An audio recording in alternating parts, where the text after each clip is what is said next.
एक बार फिर मैं आपके अपने YouTube channel math BL Dahiya में आपका स्वागत करता हूं, अभिनंदन करता हूं। आप लोगों ने देखा होगा कि आपने 2 वीडियो देख ली हैं अनुपात समानुपात टॉपिक की, और ये दोनों वीडियो आप लोगों को अच्छी लगी होंगी, आई होप। पर अब मैं वीडियो नंबर 3 डाल रहा हूँ, आपका पार्ट नंबर 3 डलेगा अनुपात समानुपात में। लेकिन जो भी विद्यार्थी इस वीडियो को देख रहे हैं, तो मैं आप लोगों से निवेदन करूँगा कि इससे पहले वाली 2 वीडियो देख के आएँ, वो और भी ज़्यादा बेटर समझ में आएगा। उन दोनों वीडियो के लिंक आपको डिस्क्रिप्शन में मिल जाएंगे। और ध्यान रहे, सब्सक्राइब और बेल आइकन को दबाना न भूलें। प्लीज़ सब्सक्राइब और बेल आइकन दबाएँ। और मैं टाइप नंबर 6 पर चल रहा हूँ। देखो दोस्तों, ये आप लोगों के पास में क्वेश्चन है, और आप लोगों ने देखा होगा कल आप लोगों ने A B अनुपात C अनुपात D इस तरीके से आपने निकालना सीख लिया था। अब क्या होता है दोस्तों, आप लोगों के पास में ये वैल्यू दे दी जाती है A B C D किसी की भी, और वो वैल्यू आप लोगों से इस तरीके से पुट करवाना करवा लेता है। तो आप लोग ये वैल्यू पुट करना सीखें एक बार। इसमें थोड़ा सा लेवल अभी आपके सामने आ जाएगा, जिसमें आप लोगों के पास में संख्या गायब हो जाएंगी। x अनुपात y के सामने z अनुपात x या a अनुपात b अनुपात c इस तरीके से लिखते हुए आप लोगों को आगे बढ़ा देगा। तो देखिए, अभी 3 नंबर क्वेश्चन होगा, तो इसमें थोड़ा सा लेवल अपर हो जाएगा। तो सबसे पहले यहाँ से देखते हैं। तो देखिए, सबसे पहले एक चीज़ देखें, यहाँ x की वैल्यू की बात करूँ तो आपके पास x की वैल्यू कितनी है, 5। y की वैल्यू की बात करूं तो बताइए आपके पास y की वैल्यू कितनी है, 2। अब मुझे एक चीज बताएं, यदि मैं यहां x के स्थान पर x की वैल्यू को रख दूं, यानी कि 3 और इसके साथ में गुणा का निशान है, आपने गुणा निशान लगा लिया है, और x की वैल्यू आपके पास 5 थी, 5 को यूज कर लिया। अब आगे देखिए, 2 गुणा y की वैल्यू आपके पास क्या है, 2, तो आप 2 यूज कर लीजिए। अब आप मुझे बताइए, ये वाली तो पुट हो गई है, आगे वाले पर बात करें। 2 गुणा कितने से मल्टीप्लाई करोगे, 5 से। 5 से मल्टीप्लाई क्यों किया, क्योंकि हमें x की वैल्यू निकालनी थी दोस्तों।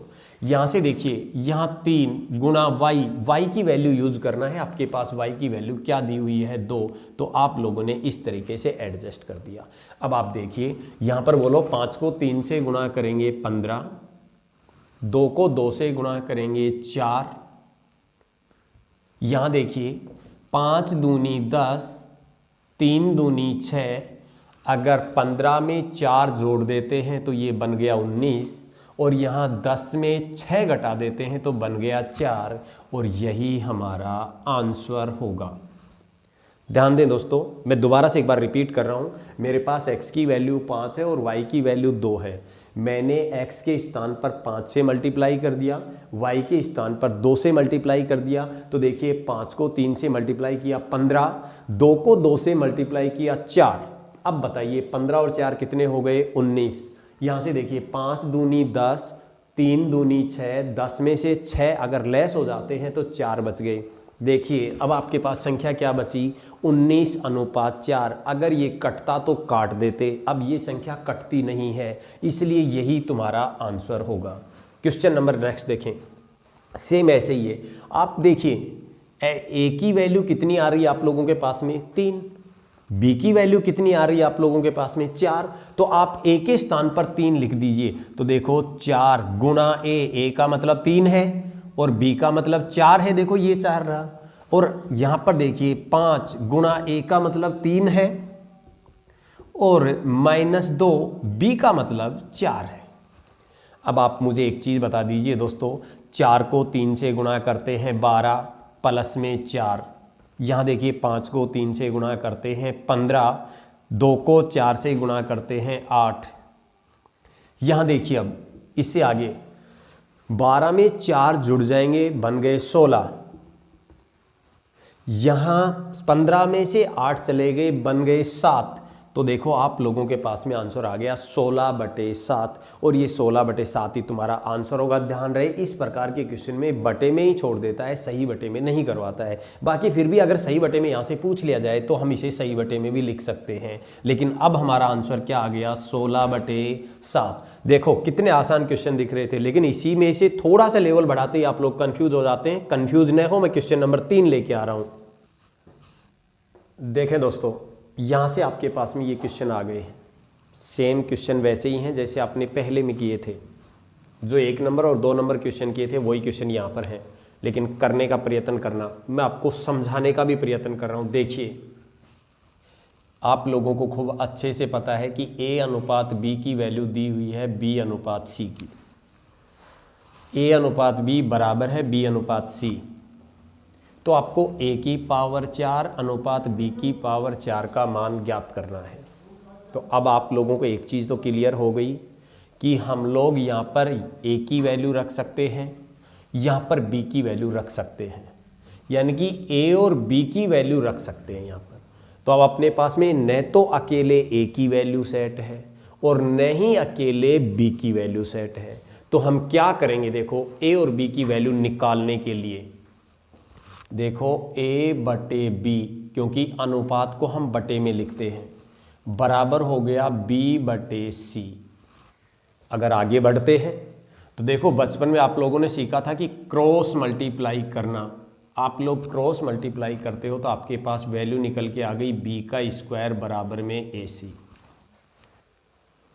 मुझे B का स्क्वायर तो मिल गया, लेकिन आपके पास यहां से अगर यदि मैं बात करूं तो A की पावर 4 तो हमारा है, और जब तक ये बेस बराबर नहीं होंगे तब तक हम इसकी वैल्यू नहीं निकाल सकते हैं। तो अब B की पावर 4 चाहिए, जबकि हमारे पास B की पावर क्या है, 2 है। हम इस B की पावर 2 को 4 बनाएंगे। कैसे बनाते हैं, देखिए, ये B की पावर 2 बराबर AC लिखा हुआ है। आप लोगों ने बचपन में सीखा होगा दोनों तरफ वर्ग करने पर। जैसे ही आप लोगों ने वर्ग किया तो ये तो बन गया B की पावर 4 और ये बन गया A की पावर 2 और इधर C की पावर 2। आप लोगों के पास में बोलो B की पावर 4 आ गई क्या? आ गई सर जी। तो यही हम लोग यहां पर सेट कर देंगे। देखो, A की पावर 2 C की पावर 2, ये A की पावर 2 C की पावर 2 यहां से आ रही है भाई। B का जो 4 है ये B की पावर 4 की वैल्यू हमने निकाल ली है। तो यहां से आपके पास में देखिए, अब आधार समान हो गए, आधार समान हो गए तो कैंसिल हो जाएंगे। देखो, A की पावर 2 से यहाँ A की पावर 2 लेस हो गई, 2 बच गई। घात हमेशा घटती है, लेस होती है, कटती नहीं है दोस्तों। भाग में भाग नहीं जाता है 2 दूनी 4, ऐसे मत काट देना। 2 4 में से 2 चले गए तो 2 बच गए। यहाँ बोलो A की पावर क्या बच गई, 2, और इधर क्या बच गया आपके पास में, C की पावर 2।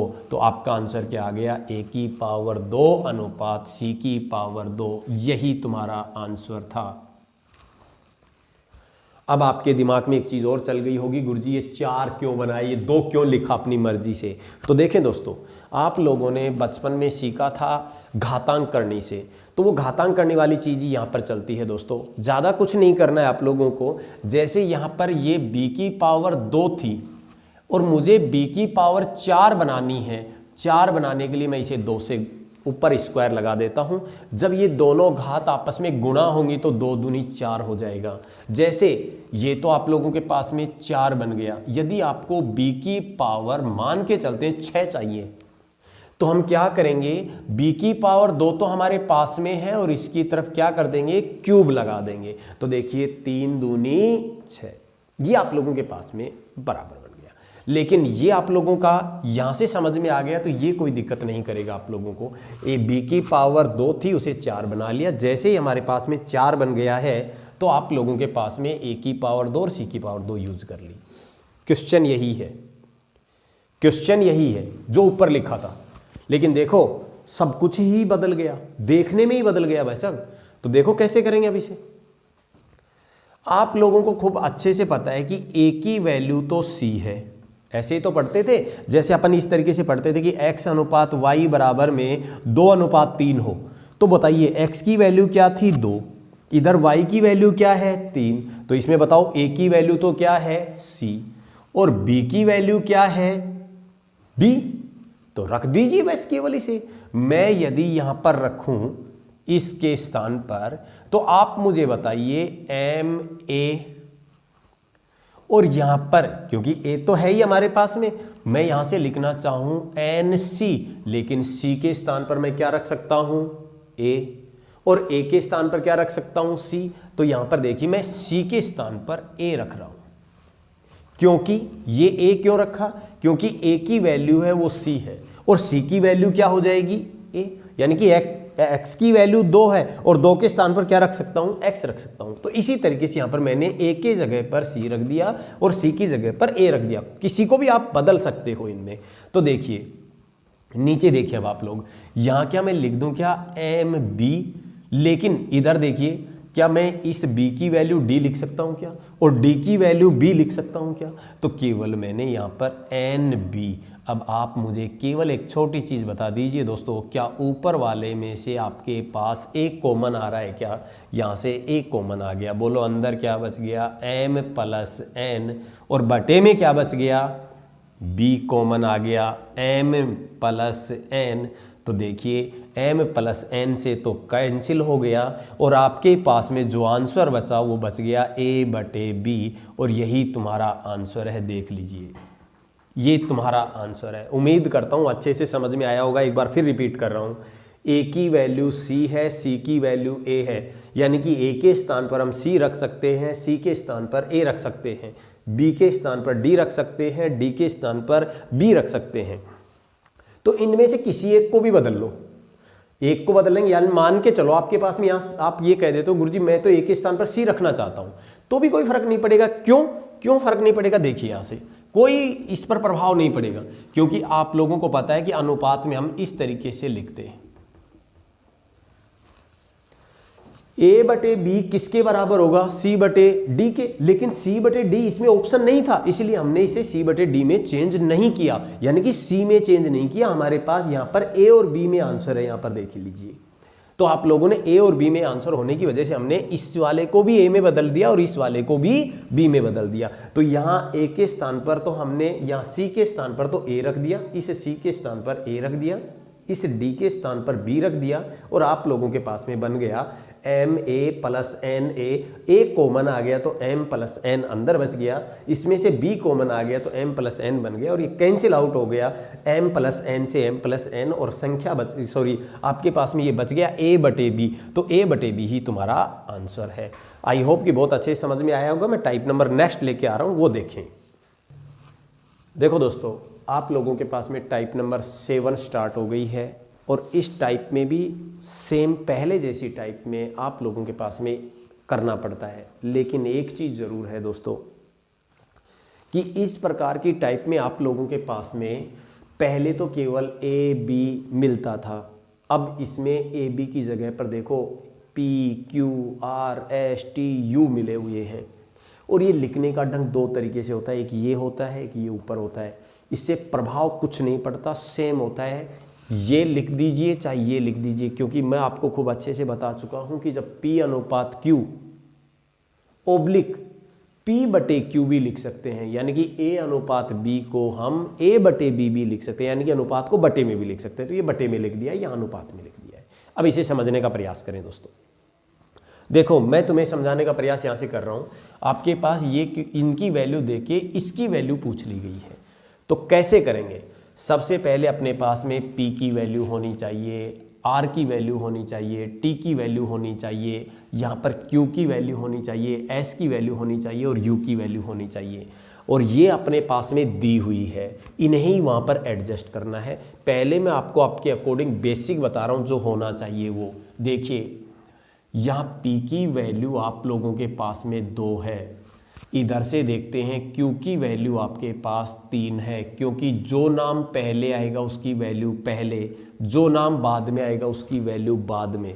तो अब आप मुझे बताइए, यहाँ से P की वैल्यू तो आपने 2 निकाल दी, Q की वैल्यू 3 निकाल दी। अब मुझे किसकी वैल्यू निकालनी है, R की और S की। बोलो पहले कौन आ रहा है, R आ रहा है। तो आप लोग R की वैल्यू कितनी मिल गई आपको, 2। आप मुझे बताइए S की वैल्यू कितनी मिल गई, 3। इसी तरीके से बोलो T की वैल्यू कितनी मिल गई, 2, और U की वैल्यू कितनी मिल गई, 3। केवल इन्हीं एडजस्ट करना है दोस्तों। यहाँ से देखिए कैसे एडजस्ट करते हैं। आपके पास लिखा हुआ है M, फिर लिखा हुआ है पी, पी के स्थान पर क्या मैं 2 यूज कर लूं क्या?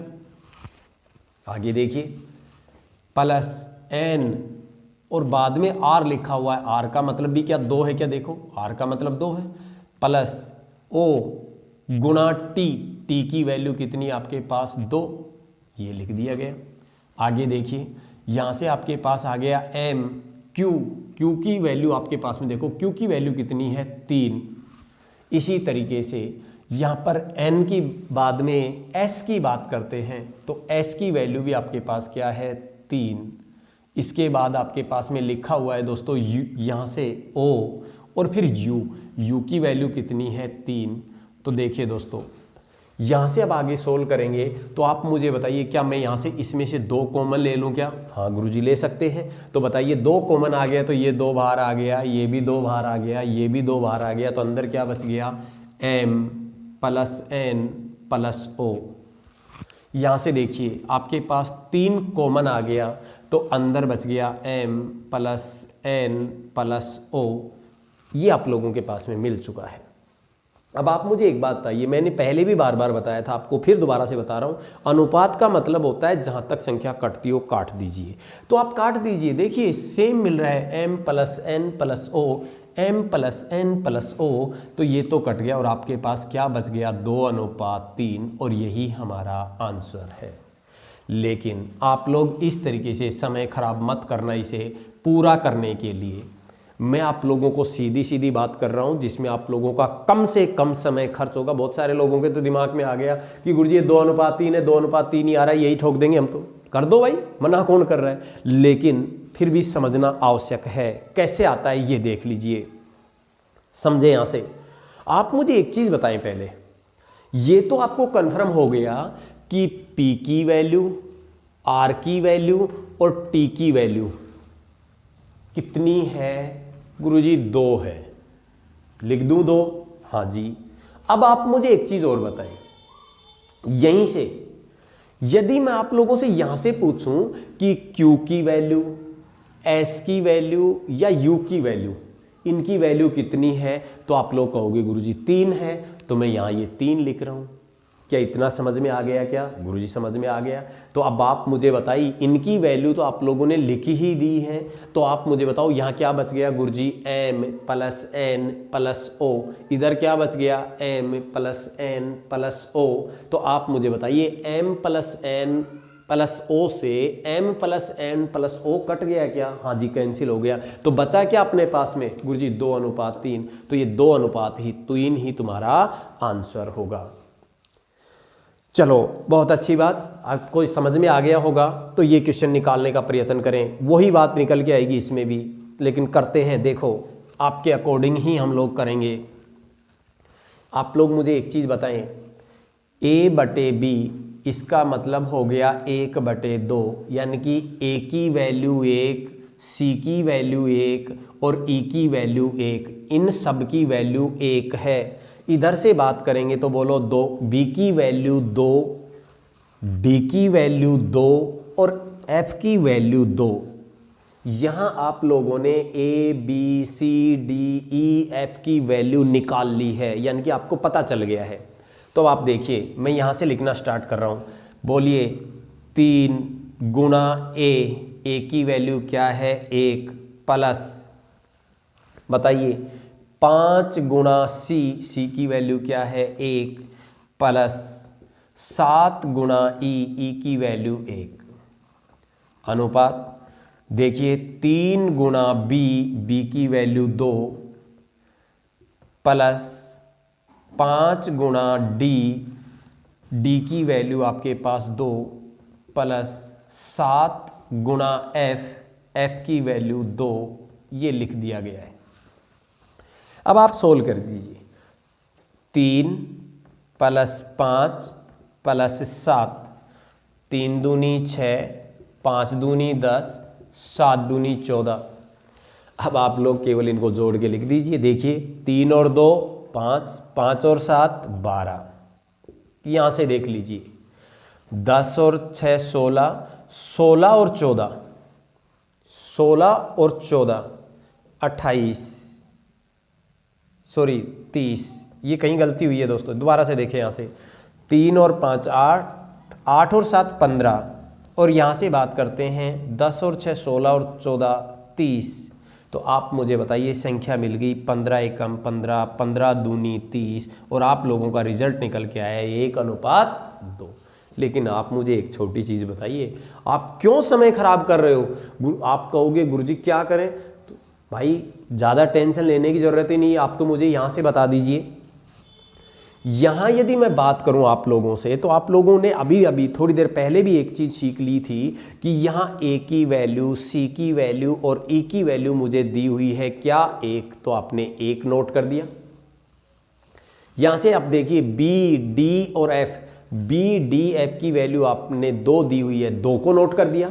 अब आपके पास 1:2, यानी कि ये तो संख्या तो मिल चुकी है, लेकिन देखिए ये वाली वैल्यू तो हमने नोट कर दी, ये वाली वैल्यू भी हमने नोट कर दी। अब बताओ इसके अंदर क्या बच गया? 3 + 5 + 7। यहाँ भी क्या बच गया? 3 + 5 + 7। क्या सेम चीज़ ही है क्या? हाँ जी सेम है। तो जो भी सेम चीज़ होती है वो आपस में कैंसिल हो जाती है, यानी कि मिलने वाली चीज़ कट जाती है, और ये कट गई तो बोलो आपके पास क्या बच गया? 1:2, और यही तुम्हारा आंसर है। लेकिन इस प्रकार के क्वेश्चन में गुरुजी फिर क्या समझाने का अलग बच गया जो आप लोगों के पास में नहीं होगा? ध्यान रहे दोस्तों, इसमें एक नई चीज़ निकल के आ रही है जो मैं आप लोगों को क्वेश्चन नंबर 3 और 4 से समझाऊंगा, वो आप लोग समझने का प्रयास करें। क्वेश्चन नंबर मैं 3 नोट कर रहा हूँ, लिखें। देखें, ये आप लोगों के पास में क्वेश्चन नंबर मैंने 3 लिख दिया है। 3 नंबर क्वेश्चन आप लोग निकालने का प्रयत्न करते हैं, और फिर 4 नंबर क्वेश्चन निकालने का प्रयत्न करते हैं, और दोनों चीज़ सीखने योग्य है दोस्तों। नई चीज मिलेगी आप लोगों को। क्या मिलेगी? देखें, A की वैल्यू आप लोगों को पता है 3 है, B की वैल्यू आप लोगों को पता है 5 है, C की वैल्यू आप लोगों को पता है 3 है, D की वैल्यू आप लोगों को पता है कि 5 है, E की वैल्यू आप लोगों को पता है कि 3 है, और F की वैल्यू आप लोगों को पता है कि 5 है। तो आप लोग सीधी सीधी बात कर लीजिए, A, C और E इन सब की वैल्यू 3 है, तो हमने यहाँ से A, C और E को हटाया और इसके स्थान पर 3 यूज कर दिया। इनके ऊपर पावर 2 थी तो हमने पावर 2 यूज कर ली है। ठीक है गुरुजी, आगे देखें। यहां से बात करूं तो देखिए B, D, F, B, D, F इनकी वैल्यू कितनी है? 5 है, तो हम यहां पर 5 यूज कर लेते हैं इनके स्थान पर, और पावर 2 लगी हुई थी इसलिए हमने 2 लगा दिया। अब देखिए यहां तक तो ये सोल्व हो गया। अब आगे की बात करते हैं। क्या देखो, P + Q + R अनुपात P + Q + R ही बचा है क्या? हाँ जी, तो ये सेम बच रहे हैं, इसलिए इनको हमने यहीं से कैंसिल कर दिया। तो अब आप लोगों के पास में क्या संख्या बच गई? 3 का स्क्वायर, 5 का स्क्वायर। बोलो 3 का स्क्वायर क्या हो जाएगा? 9। 5 का स्क्वायर क्या हो जाएगा? 25। तो आप लोगों का आंसर निकल के आ गया 9:25, और यही तुम्हारा आंसर है। आप मुझे एक चीज बताएं दोस्तों, आप लोगों के पास में यहाँ पावर 3 होती, यहाँ भी 3 होती, यहाँ भी 3 होती, तो आप यहाँ 3 लगा देते, यहाँ भी 3 होती, यहाँ भी 3 होती, तो यहाँ पावर 3 लगा देते, और आप लोग आंसर निकाल देते। यहाँ जितनी पावर इसमें है उतनी पावर इसमें है, और आप लोगों ने उतनी पावर लगा के आंसर दे दिया, आपका राइट आंसर है। लेकिन एक चीज विशेष ध्यान रखना दोस्तों, ये आप लोगों से गलती होगी ही होगी, क्योंकि अब आप लोगों के दिमाग में चल गया हो गुरुजी बड़ा आसान क्वेश्चन हो गया। देखिए अब मुझे बताइए, ये वाला क्वेश्चन हो गया गुरुजी कैसे? भाई P R T, P R T की वैल्यू हमें 2 मिल रही है, तो हमने 2 लिख दिया, इसकी पावर 2 लग गई। ठीक है जी, बहुत अच्छी बात। यहां से देखिए Q S U गुरुजी इनकी पावर, इनका मतलब 3 है, यानी कि इनकी वैल्यू 3 है, पावर 3 चल रही है, 3 लिख दिया इनके स्थान पर। और इस संख्या से ये वाली संख्या कट गई क्योंकि बची हुई थी x + y + z, x + y + z, और हमारा आंसर निकल गया गुरुजी 4:27। ये रहा पहला ऑप्शन। सही नहीं भाई साहब, गलत है, मत कर देना, बिल्कुल गलत है, मत कर देना। क्यों? कारण आप मुझे बताएं दोस्तों, यहां मैं समझाने का प्रयत्न कर रहा हूं क्यों गलत है, वो चीज सीखें। सबसे पहली चीज आप मुझे ये बताएं, मैंने यहां पर P और Q लिख दिया, इधर R/S लिख दिया, यहां पर T/U लिख दिया। अब आप मुझे एक चीज बताएं दोस्तों, यहां T/U लिख दिया है, इसका अनुपात भी 2:3 है, इसका अनुपात भी 2:3 है, और इसका अनुपात भी 2:3 है। रेशियो की बात कर रहा हूं, ये 2:3, 2:3, 2:3। लेकिन क्या आप मुझे बताओ, क्या इसकी वैल्यू 6 और इसकी वैल्यू 9 नहीं हो सकती? क्या हो सकती है गुरुजी? ये भी तो 2:3 ही बन रहा है। अगर मैं यहां से बात करूं कि बताओ भाई यहां क्या होगा, मान के चलो, आप लोग सोच के चलो, यहां पर आप लोगों के पास में 24 और यहां पर 36 हो, कोई भी संख्या हो। अब आप बताओ इनका रेशियो भी क्या 2:3 ही बन रहा है? क्या बन रहा है गुरुजी? आप मुझे यहां से एक चीज और बताएं, ये 20 लिखा हुआ है, ये 30 लिखा हुआ है, क्या इनका रेशियो भी 2:3 है? क्या हाँ गुरुजी 2:3 है। अरे भाई रेशियो तो सबके बराबर है, लेकिन क्या इनकी एग्जैक्ट वैल्यू भी बराबर है? क्या एग्जैक्ट वैल्यू तो बराबर नहीं है। तो जब एग्जैक्ट वैल्यू बराबर नहीं, हम बता सकते हैं कि इनकी एग्जैक्ट वैल्यू बराबर है या नहीं है। अगर ये डिसाइड नहीं कर सकते तो आप लोग यहां पर ये भी डिसाइड नहीं कर सकते कि इसकी पावर में 2 लगा दूं और इसकी पावर में 3 लगा दूं। ध्यान रहे, यदि पावर 2 है तो यहां भी 2 ही होनी चाहिए, सब पर 2 होनी चाहिए। यदि पावर 3 है तो सब पर पावर 3 होनी चाहिए, यानी कि पावर इक्वल होनी चाहिए, समान होनी चाहिए। अगर पावर समान होंगी तो हम इस तरीके से जवाब दे सकते हैं। अगर पावर समान नहीं हो तो आप लोग लिख देना आंकड़े अपर्याप्त, डाटा इज नॉट सफिशिएंट, आंकड़े अपर्याप्त जवाब दे देना। ये गलती मत कर देना दोस्तों, मैं आप लोगों को बार बार बता रहा हूं। यदि पावर बराबर होगी तो आपका आंसर निकल सकता है, यदि पावर बराबर नहीं होती, यहां भी 3 होता, यहां भी 3 होता, तो हम जवाब देते थे 2 की पावर 3 हो जाती, 3 की पावर 3 हो जाती, हमारा आंसर हो जाता। लेकिन ध्यान रहे, ऐसी गलती मत कर देना। मैं आप लोगों के पास में इसे समझाने का खूब प्रयत्न किया है, फिर भी अगर किसी को कोई प्रॉब्लम हो तो मुझे कमेंट्स करके जरूर बताएं। आगे क्वेश्चन नंबर आप लोग टाइप नंबर 8 पढ़ें। देखें, ये आप लोगों के पास में क्वेश्चन है टाइप नंबर 8 से। दोस्तों इसमें अपन लोग 3 से 4 क्वेश्चन करेंगे। इंपॉर्टेंट क्वेश्चन है, दिल्ली पुलिस के लिए विशेष है। इसमें दिल्ली पुलिस में से एक क्वेश्चन अवश्य पूछे जाने की संभावना है। तो देखिए क्वेश्चन लिखा हुआ है अपने पास में, यदि एक कंपनी में कर्मचारियों की संख्या में क्रमशः 5:6 के अनुपात में वृद्धि, यानी कि पहले 5 कर्मचारी काम कर रहे थे, अब 6 के अनुपात में कर्मचारी काम कर रहे हैं, वृद्धि, तथा इनके वेतन में क्रमशः 8:7 के अनुपात में कमी कर देने से कंपनी के कुल खर्च में किस अनुपात में कमी ओब्लिक वृद्धि होगी? ये आप लोगों के पास में क्वेश्चन है। तो देखो इस क्वेश्चन को करने का पहले तो मैं आप लोगों को आपका बेसिक बता देता हूं, क्योंकि बेसिक आप लोग सीख लोगे तो फिर आप लोगों को यहां पर अल्टरनेट करने में कोई परेशानी नहीं होती है दोस्तों। तो देखें, सबसे पहले आप लोग, मैं यहां से लिख रहा हूं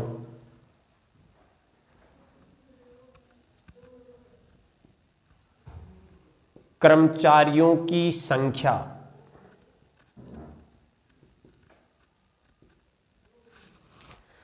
और यहां मैं लिख रहा हूं वेतन। देखिए ये पहले की बात कर रहे हैं और ये अब की बात कर रहे हैं, वर्तमान की बात कर रहे हैं, प्रेजेंट की बात कर रहे हैं। पहले हमारे पास 5 और अब हमारे पास 6 अनुपात में है कर्मचारी। वेतन है यहां पर पहले 8 था, अब 7 है, यानी कि वेतन में अनुपात अब 8:7 है। अब ध्यान दें, अब अपने को ये तो नहीं पता कि पहले 5 ही कर्मचारी काम कर रहे थे या 6 ही कर्मचारी काम कर रहे थे। जो भी है, कुछ भी है, हम मान के चलते हैं पहले 5x लोग काम कर रहे थे, अब 6x लोग काम कर रहे हैं। पहले 8y वेतन मिलता था एक आदमी को, अब 7y वेतन मिलता है। अपने को तो कुल खर्च में अनुपात निकालना है। अब आप मुझे केवल इतना सा बता दीजिए दोस्तों कि पहले 5x कर्मचारी थे, एक कर्मचारी को 8y तनख्वाह मिलती थी, वेतन मिलता था। मुझे बताइए इन 5x कर्मचारियों को कुल कितना वेतन मिलता। तो देखिए 8 को मैं 5 से गुणा कर रहा हूँ, 8 पंजे 40, x को y से गुणा कर रहा हूँ, xy। आगे देखो अनुपात, 6x कर्मचारी काम कर रहे हैं और 7y तनख्वाह मिलती है एक आदमी को। तो बताइए 7 से 6 को गुणा किया 42, x को y से गुणा किया xy। अब बताइए xy से तो xy कैंसिल हो गया क्योंकि जो मिलने वाली संख्या उनको काटना पड़ेगा। यहां से देखिए 2 दूनी 4, 2 दूनी 4, 2 एकम 2, बोलो आपके पास संख्या क्या बच गई, 20:21, 20:21। अब इससे ज़्यादा ये कटता नहीं है। अब मुझे एक चीज़ बताओ, पहले आप लोग कितने रुपए खर्च कर रहे थे, 20, अब आप कितने रुपए खर्च कर रहे हो, 21। तो पहले से खर्च बढ़ा या कम हुआ, बढ़ गया गुरुजी, क्योंकि 20 पहले थे अब 21 हो गए। तो अब आप लोग यही चीज़ ध्यान में रखना है, यदि यहाँ बढ़ जाए तो आप वर्दी लिख देना, और अगर यदि ये कम हो जाए तो कमी लिख देना। आप लोगों का आंसर आ गया 20:21 के अनुपात में वर्दी। ये आप लोगों का ऑप्शन है, सी ऑप्शन आपका राइट हो जाएगा। अब देखिए गुरुजी इसमें तो समय ज़्यादा लग गया, कोई फर्क नहीं पड़ने वाला दोस्तों, यही चीज़ है, लेकिन इसे अपन दूसरे शब्दों से करते हैं। देखो जैसे यहाँ पर अपने पास में पहले कर्मचारी थे और यहाँ आपके पास अब वाले कर्मचारी हैं, वर्तमान वाले कर्मचारी हैं। पहले कर्मचारियों की संख्या में जो अनुपात था वो 5:6 हो गया, और वेतन की बात की जाए तो यहाँ से आप लोगों के पास में 8:7 हो गया, 8:7 हो गया। अब अपने को कुल खर्च निकालना है। कुल खर्च कैसे निकलेगा ये देखें। सबसे पहले कर्मचारी कितने थे, 5, अब कितने हैं, 6। अब अगर यदि मैं बात करूं तो एक कर्मचारी को कितनी तनख्वाह दी जा रही है, 8, सॉरी पहले कितनी तनख्वाह दी जा रही थी, 8, अब कितनी दी जा रही है, 7। तो आप मुझे बताइए एक कर्मचारी को 8 रुपए मिलते हैं तो 5 कर्मचारियों को कितने रुपए मिल जाते थे, गुरुजी 40। अब कितने कर्मचारी हो गए, 6, वेतन कितना मिलता है, 7। बोलो कुल खर्च कितना हो गया, गुरुजी 7×6 की 42। केवल गुणा करके लिखा है दोस्तों इनको, 8 पंजे 40 और 7×6 की 42। कटता है काट दीजिए, 2 दूनी 4, 0 की 0, 2 दूनी 4, 2 एकम 2, और आप लोगों के पास में आ गया 20:21। और ये तो आपको समझ में आ ही गया होगा कि ये पहले 20 रुपए खर्च हो रहे थे, अब 21 रुपए खर्च हो रहे हैं। तो आपके पास में यहाँ से वर्दी हो गई, किसमें, खर्च में। तो यहाँ पर आप लोगों का आंसर आ जाएगा 20:21 में वर्दी। आप लोगों से उम्मीद करता हूँ कि बेटर समझ में आया होगा। मैं इसी के आधार पर देखो दूसरा क्वेश्चन लिख के दे रहा हूँ, आप लोग करने का प्रयत्न करना। मैं यही क्वेश्चन लिख रहा हूँ, यहाँ से आप लोग करें। मैं दूसरा क्वेश्चन कर रहा हूँ, बदल रहा हूँ। इसका आंसर तो क्या आ गया, 20:21। यहाँ से अगर यदि आगे बात करें, देखें दोस्तों ये आप लोगों के पास मैंने दूसरा क्वेश्चन लिख दिया है। ये क्वेश्चन नंबर 2 है और 2 आप लोग करने का प्रयास करें। क्वेश्चन वही है, करने का तरीका भी वही है, एक बार देख लीजिए, समझें। यहाँ से यहाँ आप लोगों के पास में दिया हुआ, यदि एक कंपनी में कर्मचारियों की संख्या में क्रमशः 15:14 के अनुपात में अब की बार कमी हुई है, यानी कि पहले हमारे पास 15 कर्मचारी थे और अब हमारे पास कर्मचारी कितने हैं, 14 है। XY लगाने की आवश्यकता नहीं है दोस्तों। अब लेकिन आप मुझे अब बताइए इनके वेतन में किस अनुपात में क्या हुई है, ये जरूरी है दोस्तों। यहां आपके पास वेतन में 4:5 के अनुपात में वृद्धि हो गई है। आप मुझे एक चीज बताइए दोस्तों, पहले एक आदमी को 4 रुपए मिल रहे थे, टोटल आदमी हमारे पास 15 थे, तो मुझे बता दीजिए टोटल कितने रुपए खर्च होते थे कंपनी के? गुरुजी 60 रुपए खर्च होते थे, क्योंकि 15 चौके। अब मैं आपसे बात कर रहा हूं कि अब 14 कर्मचारी हैं और एक कर्मचारी को कितने रुपए दिए जा रहे हैं? गुरुजी 5 रुपए दिए जा रहे हैं। बताओ तो कितने रुपए हो गए? गुरुजी 70 रुपए हो गए। देखिए अब आप लोग, पहले 60 रुपए खर्च थे, अब 70 रुपए खर्च हो गए। बताओ यहां पर 0 से तो 0 कट गई, यानी कि आपके पास में रेशियो बच गया 6:7/6:7। पहले 6 रुपए खर्च हो रहे थे, अब 7 रुपए खर्च हो रहे हैं। बताओ कमी हो रही है या वृद्धि हो रही है? गुरुजी वृद्धि हो रही है, तो आप लोग लिख दीजिए वृद्धि। आई होप कि बहुत अच्छा समझ में आया होगा। मैं क्वेश्चन नंबर इसी से 1 मिनट, इसमें से क्वेश्चन बदलता है दोस्तों, क्वेश्चन बदलते ही आप मत बदल जाना, और आप तो बदलते ही हो, थोड़ा सा क्वेश्चन चेंज होते हैं आप बदल जाते हो, तो आप मत बदलना। मैं क्वेश्चन लिख रहा हूं दोबारा से, और वो क्वेश्चन देखें आप लोग। देखें ये क्वेश्चन आपके पास में लिख दिया है मैंने। इस क्वेश्चन में आप लोग देखें एक बार, आप लोगों को दिख रहा होगा कि अब से पहले तो कंपनी में जो खर्च होता था उसमें अनुपात पूछा जाता था, कमी या ओब्लिक वृद्धि का। लेकिन आप अब देखिए कंपनी में रेशियो नहीं पूछा जा रहा है, अब कुल खर्च पूछा जा रहा है। और कुल खर्च कब का पूछा जा रहा है? वर्तमान का पूछा जा रहा है। और वर्तमान का मतलब होता है कि अब का खर्च बताना है। दिया हुआ कब का खर्च है? कुल खर्च कब का दिया हुआ है? पहले का दिया हुआ है। निकालना कब का है? वर्तमान का। ये आप लोगों को देखो, ये कमी दी हुई है और ये वृद्धि दी हुई है। आप देखिए पहले आप लोगों के पास में जो कर्मचारियों की संख्या थी वो आपके पास 5 थी। वर्तमान में आप लोगों ने वृद्धि करने के पश्चात आपके पास 8 हो गई, तो आपने लिख दिया 5:8। अब वेतन की बात करते हैं, तो बताइए वेतन आपके पास क्या मिल गया? 4:3 के अनुपात में कमी, तो ये कमी हो गई। अब देखिए आप लोग मुझे बताइए, यदि मैं कुल खर्च की बात करूं तो आप लोग आसानी से बता सकते हैं। तो देखिए कुल खर्च कैसे निकालेंगे? 8 यहां से देखते हैं, 5 चौके 20, यहां से बोलिए 8 तिये 24। अब 4 से कट रहा है, 4 पंजे 20, 4 छीकी 24, यानी कि अगर यदि अनुपात पूछता तो हम लोग अनुपात बता देते 5:6। लेकिन अब ये अनुपात नहीं पूछ रहा है अपने से, तो कुल खर्च पूछ रहा है। बताओ पहले कितना खर्च होता था? 5 रुपए। अब कितना खर्च हो रहा है? यहाँ पर देखो, यहाँ 2,60,000। अपने को किसका चाहिए दोस्तों? 6 का, तो 6 से कर दिया। देखो 5 पंजे 25, 5 दूनी 10 गुणा करते हैं तो ये आपके पास में ये आप लोगों का आंसर आ गया। 5 की वैल्यू 260 और मुझे 6 की वैल्यू चाहिए, ये कर दिया। आप लोग ध्यान दें दोस्तों, यहाँ आप लोगों के पास मैंने ये टाइप समझाई है और उम्मीद करूँगा कि अच्छे से समझ में आया है। सभी लोग सब्सक्राइब एंड बेल आइकन का बटन ज़रूर दबाएं और नेक्स्ट वीडियो के लिए इंतज़ार करें। धन्यवाद।